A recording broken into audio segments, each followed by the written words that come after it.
दोस्तों, भगवान शिव के बारे में कहा जाता है कि वे त्रिलोक के आदि और अंत के देवता है।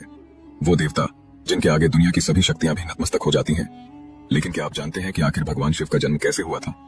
उनकी माता कौन थी? उनके पिता का क्या नाम था? उन्होंने किससे शिक्षा प्राप्त की थी और किसे अपनी शिक्षा का दान दिया था? अगर नहीं तो इस वीडियो को अंत तक जरूर देखिए, क्योंकि आज हम आपको महादेव के जन्म के उन रहस्यों से रूबरू कराने वाले हैं जिनके बारे में बहुत कम लोग जानते हैं। तो चलिए शुरू करते हैं शिव पुराण की उस लोकप्रिय कथा से जिसमें कहा गया है कि भगवान शिव स्वयंभू हैं। स्वयंभू यानी जिनका कोई जन्म नहीं हुआ। वे अनादि हैं और अनंत भी, यानी न शुरुआत है और न ही कोई अंत। लेकिन महादेव के जन्म को लेकर कई अन्य पौराणिक कथाएं भी प्रचलित हैं। विष्णु पुराण के अनुसार भगवान विष्णु के माथे से निकले तेज से शिव की उत्पत्ति हुई और उनकी नाभि से निकले तेज से ब्रह्मा जी का जन्म हुआ।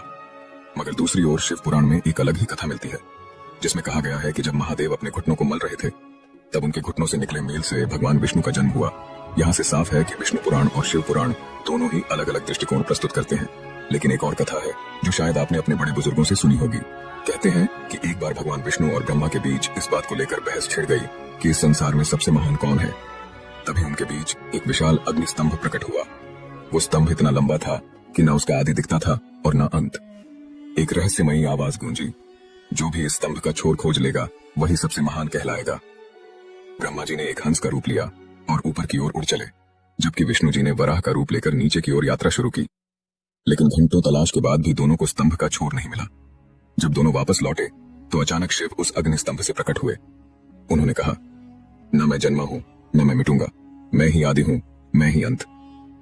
यह दृश्य इतना अद्भुत और रहस्यमय था कि ब्रह्मा और विष्णु दोनों ही शिव को प्रणाम करने लगे और स्वीकार किया कि महादेव ही सर्वोच्च हैं। यही कारण है कि शिव पुराण में कहा गया कि शिव का कोई जन्म नहीं है और ना ही कोई अंत।